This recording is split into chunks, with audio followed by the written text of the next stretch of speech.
Hi అండి, అందరికీ నమస్తే అండి. ఈరోజు అయితే నేను జొన్న రొట్టెలు చేస్తున్నాను. ఇది పచ్చజొన్నలు. ఇవి ఇక్కడ మా తెలంగాణలో ఈ జొన్నలు బాగా పండుతాయి. మా సైడు జొన్న రొట్టెలు బాగా తింటాము. నేనైతే ఈరోజు రొట్టె చేస్తున్నా. 2 గ్లాసుల పిండి తీసుకున్నా నేను. వేడి నీళ్ళతో పిండి పిసికితే జొన్న రొట్టె బాగా వస్తుంది. అందుకని 1 గ్లాసు వేడి నీళ్ళు పెట్టాను పొయ్యి మీద. నీళ్ళు అయితే ఇట్లా బాగా మసిలించుకోవాలి. బాగా మసిలించుకున్న నీళ్ళు పిండిలో పోసుకోవాలి.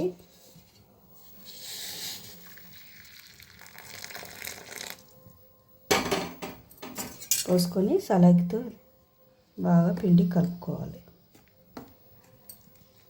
నీళ్ళు ఎంత బాగా కాగితే పిండి ఎంత మంచిగా రొట్టె సాగుతుంది.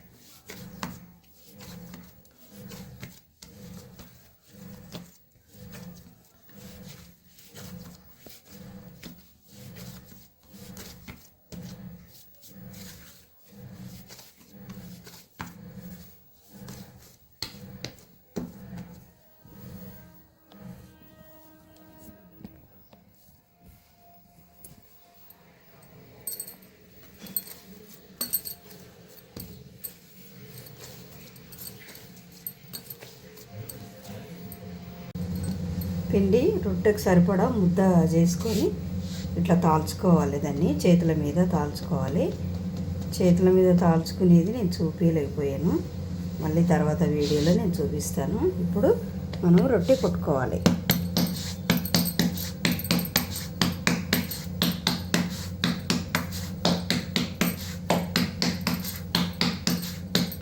రొట్టె పెద్దగా మనకి ఎంత సరిపోవాలో అంత కొట్టుకోవాలి.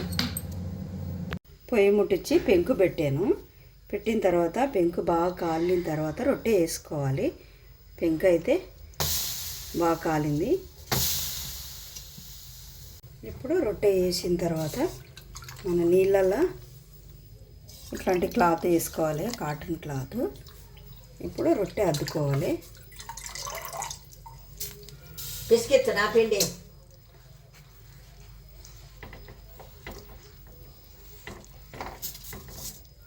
ఇప్పుడు మంచిగా నీట్గా తెల్లగా కనపడకుండా నీట్గా అద్దుకోవాలి.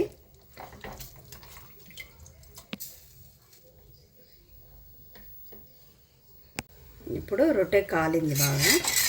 ఇప్పుడు తిప్పేసుకోవాలి.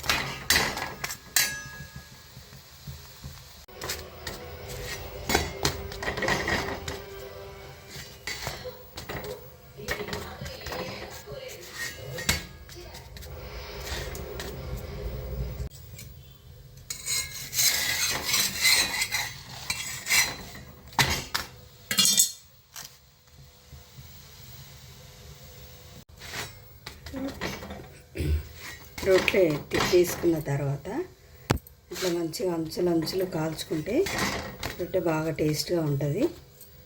పిండి లేకుండా బాగుంటుంది. కాల్చుకోవాలి.